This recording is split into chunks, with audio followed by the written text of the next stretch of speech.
it's within our own minds, you know, so we can choose to believe that myself, that Joanna's self doesn't end here with my skin, but it extends right over here to this tree, you know.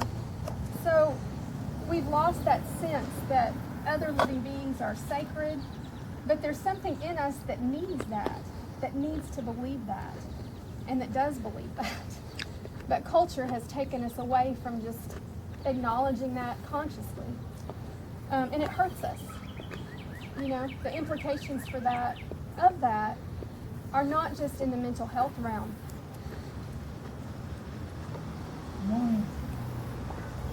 Where did we go wrong? I guess what was the, Yeah. Or do you want to wait to get to that? Or? Well, no, I mean... I guess what I'm thinking is, we're talking about, we're hardwired to love all lives. Yeah. Where did we go wrong? And I was just thinking of the war. Now that's the predominant activity all over the world. Yeah, and that goes back to, that I was saying that you can find evidence to the contrary, but I think that we have other inherent traits as well. Okay. And sometimes they're in conflict. And when our culture doesn't honor, that the eco-love or the biophilia principle, then those other traits can express themselves much more, because they're not only honored innately, but through nurture and through the social inputs. So, yes. Can I posit a suggestion as well? Yes. To answer Robert's question, I've thought about the same thing, and my thought was that, and I get it's not a new thought, but I can't name the philosophers who have had the same kind of ideas, but that that evil is kind of just a perversion of good, and that on a small level, each thing that we've done has been trying to be a good thing for us and ours. And the problem becomes, what is us and ours? That definition, because something that we do, like I think of industrialization. When you first said, where did we go wrong? And of course, industrialization is what we have wrought upon the planet, and it's caused so much havoc. But when it began, it was the savior of the planet. And it's one of those things that everybody thought this was going to be the thing to end poverty. This was going to be the thing to, and so it's turned out not to be, it's turned out to be the other side of the same coin of good, is kind of how I see it. Yeah, and not to sound too out there, but I was talking with some trees last night, and I was like, this kind of question, why? And I think that possibly we also evolved to be that way. It served us well, but it's not serving us well anymore. And we're also capable of realizing that and having that awareness and working on strengthening and fostering those reconnections again, because that's really what we're needing collectively, and that's what the biosphere is needing from us right now, is to strengthen those connections again.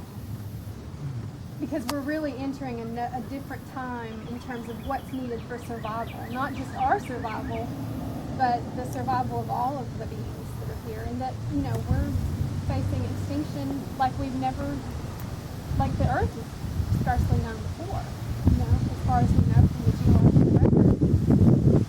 So, thank you for the discussion.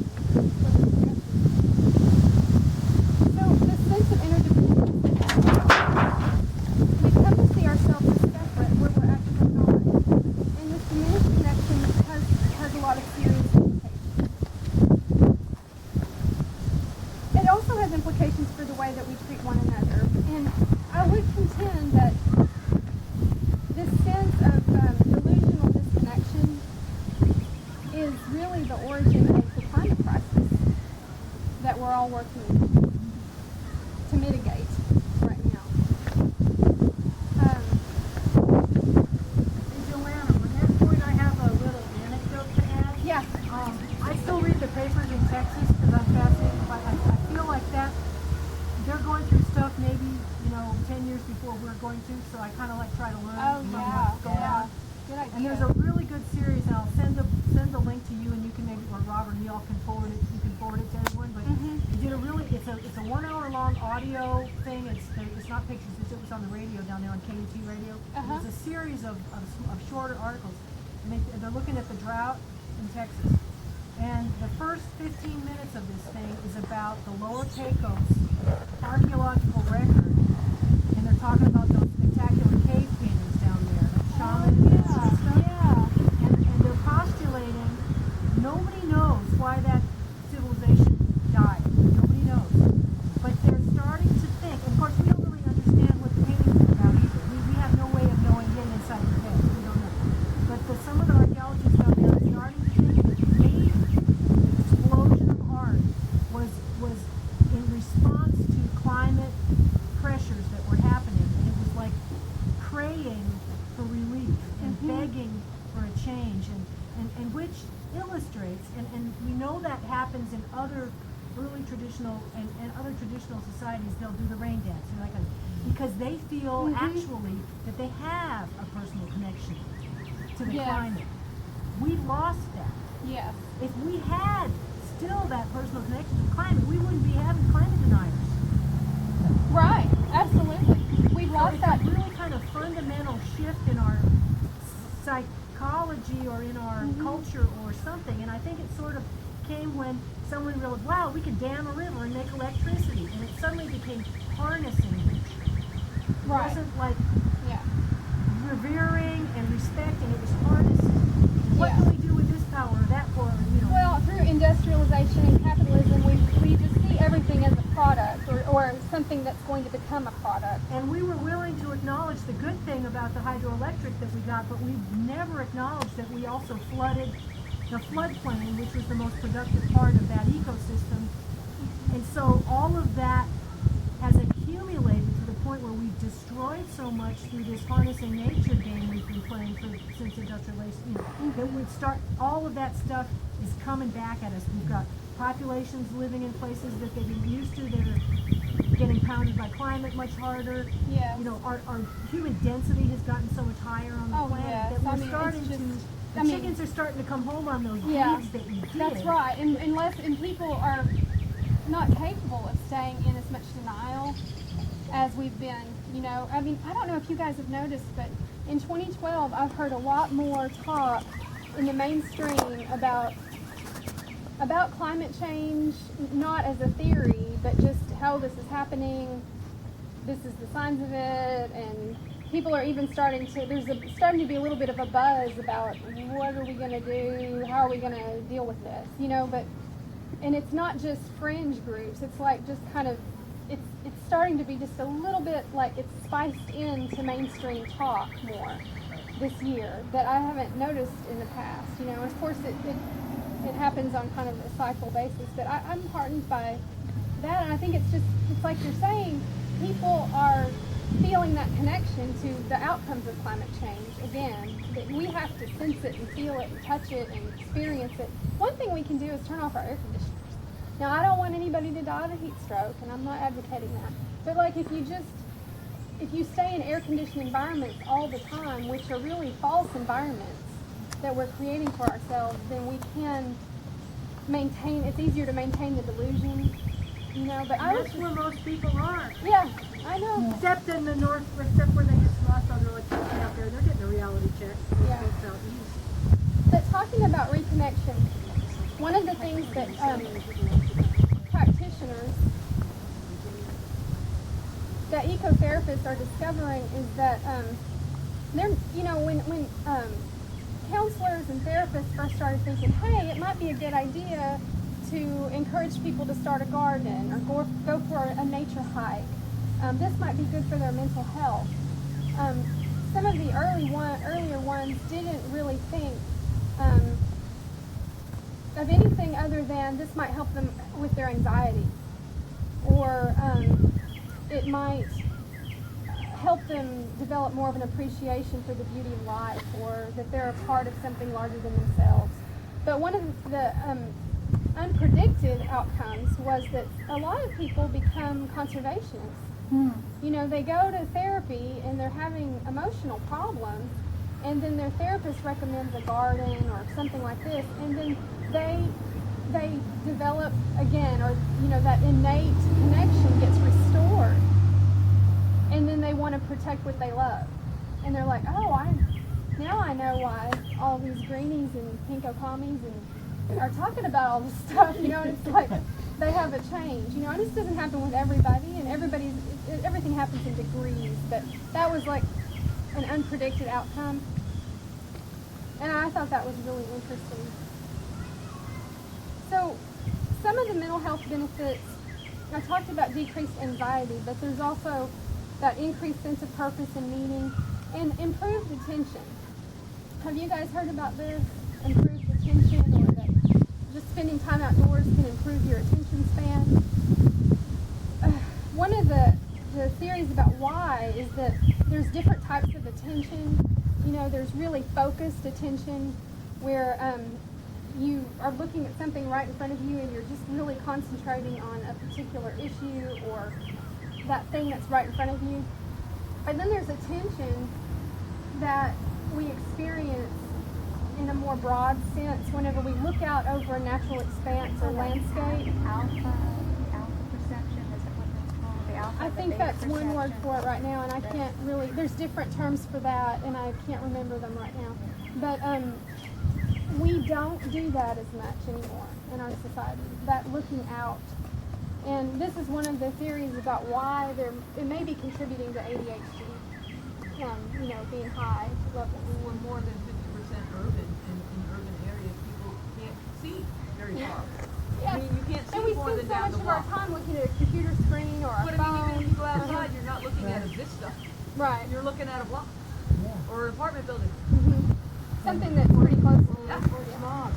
There's a book that talks about this called Last Child in the Woods. Yes, Yeah. Richard Lou. Yeah. Nature.MOV. Right.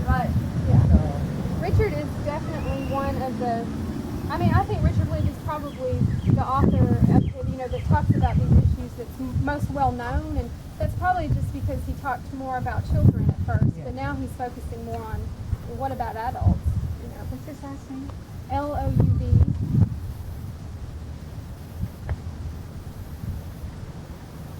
So, and let's stop for a second then, and we're already kind of started talking, but that's great. Let's share with each other, if you don't mind, some benefits that you've experienced yourself personally through spending time in the natural world.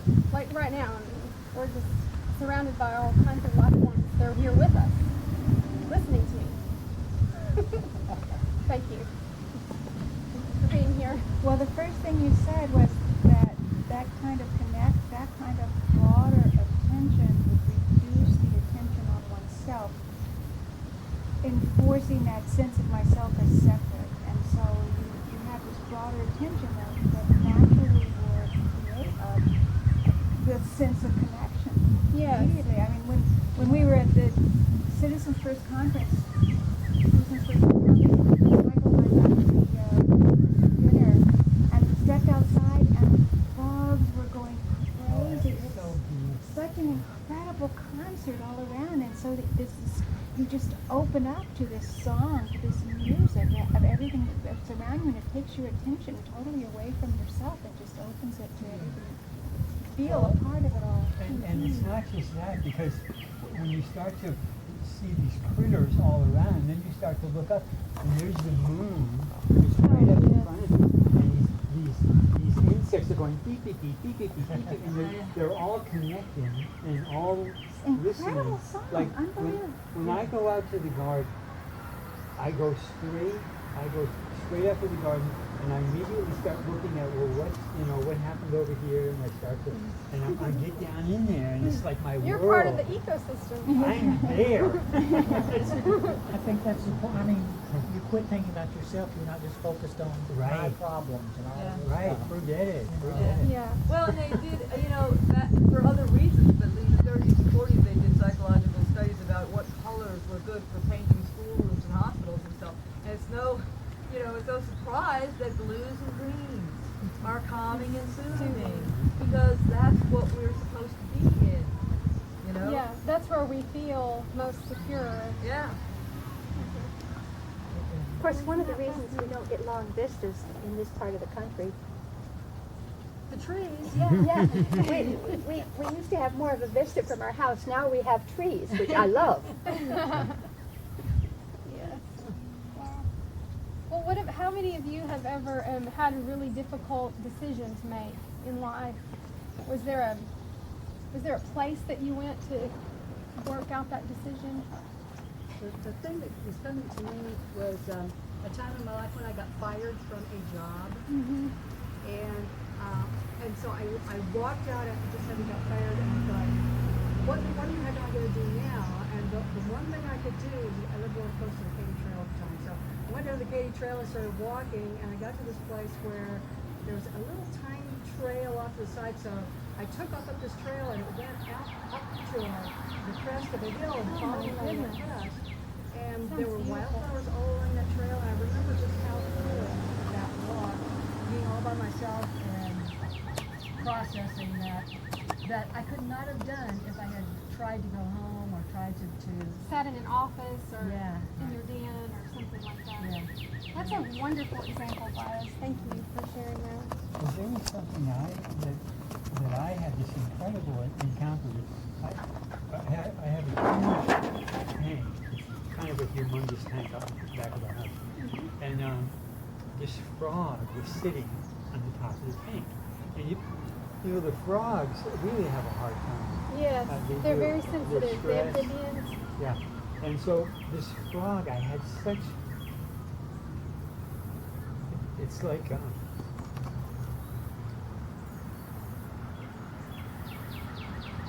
it's so far beyond what I could imagine. This, who is this creature? What does it do? You know, I didn't want to move or anything because I didn't want it to rattle because space. Yeah, So- you were respecting him. Yeah, I Respecting think the he was frog. waiting for me or something. Mhm. And so, the mystery. Yeah. The experience with the frog really touched you that day. It stays with you even today. Oh, yeah. And this happens a lot because basically I'm out in the garden or along all the trees stuff outside. So, I saw you in the parking lot to a liquor store one day, and you were standing there looking up at the clouds, and you were so awestruck. I knew you were one with the clouds too. Was that before or after we went to the liquor store? Yeah, right. I do like a good one. Well, I spent a lot of time in trees as a child, and I really felt that was a saving grace for me because I had a very tumultuous and large family. Sometimes you just need quiet, and it's like being cradled. That's right. Yeah. You know, I would go out, and I mean, way older as I was being told, because I was the oldest, and so I was supposed to have outgrown I everything. knew you were a first child. Yeah, I of knew course, you were. of course. And you know, I'd be like 10, and I'd be out there climbing a tree, and just being held by the tree, and it was quiet, and no one else was there or knew I was there, and you know, it was like a secret space, even though there was, you know, suburbia. But you and the all tree around. knew that you were there together. The tree Yeah. was holding me. It was great. Yeah, I think that trees, I too have had that experience of trees being extremely nurturing. And And I unlike would try your, to nurture them too. I was always like patching up the little holes where the ants were getting in. unlike your family dynamic, I was an only child, and so I would go out and just have company with the trees. You know, I would climb them and just spend time with them and felt the most at peace in a tree, you know, or with a tree. Well, gosh, you guys, thank you so much for sharing your personal experiences with the other beings here on our biosphere. I think that's really important. I think it's important for us to talk about those